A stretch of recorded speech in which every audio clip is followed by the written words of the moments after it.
సర్కారు తీరుపై మాజీ మంత్రి జోగురామన్న మండిపడ్డారు. విద్యారంగం పట్ల కాంగ్రెస్ ప్రభుత్వం నిర్లక్ష్యంగా వ్యవహరించడం సరికాదని నిప్పులు చెరిగారు.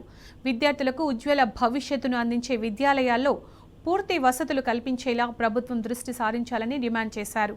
ఈ సందర్భంగా ఆదిలాబాద్లోని బీసీ గురుకుల పాఠశాల, కోలం ఆశ్రమ పాఠశాలలను జోగురామన్న సందర్శించారు. విద్యార్థులతో మాట్లాడి వారికి అందిస్తున్న సౌకర్యాలపై ఆరా తీశారు.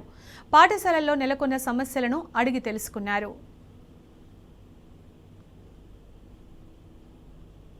పిల్లలకు అన్ని రకాల ఎస్సీ, ఎస్టీ, బీసీ, మైనార్టీస్ అటువంటి పాఠశాలలు సందర్శించాలని గురుకులాలు ఇప్పుడు ఇలా ఆశ్రమ పాఠశాల, కులం ఆశ్రమ ఉన్నత పాఠశాల, అక్కడ ఆదిలాబాద్ నియోజక బోర్డు మరి డిగ్రీ మహిళా బీసీ గురుకులం ఈ రకంగా సందర్శించిన తర్వాత ప్రిన్సిపాల్ తోటి, హెడ్ మాస్టర్ తోటి, వాళ్ళ స్టాఫ్ తోటి అందరితో కూడా కలిసి మాట్లాడుకోవడం జరిగింది.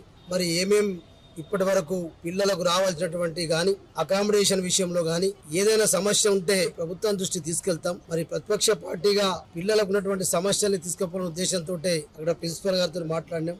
అక్కడ గురుకులంలో ఉన్నటువంటి అకామిడేషన్ ఇక్కడ గాని, టెక్స్ట్ బుక్స్ గాని, మరి నోట్ బుక్స్ గాని, ఎగ్ సప్లై గాని, మాంసం గాని అవి కూడా చేయాలని చెప్పి మరి తొందరగా మేము కూడా కలెక్టర్ గారికి విజ్ఞప్తి చేస్తాం. అవుట్ సోర్సింగ్ ఇద్దరికి మాత్రం 3 నెలలు 4 నెలలు కూడా వాళ్ళ జీతాలు రావడం లేని చెప్పి మా దృష్టికి తీసుకొచ్చిండ్రు.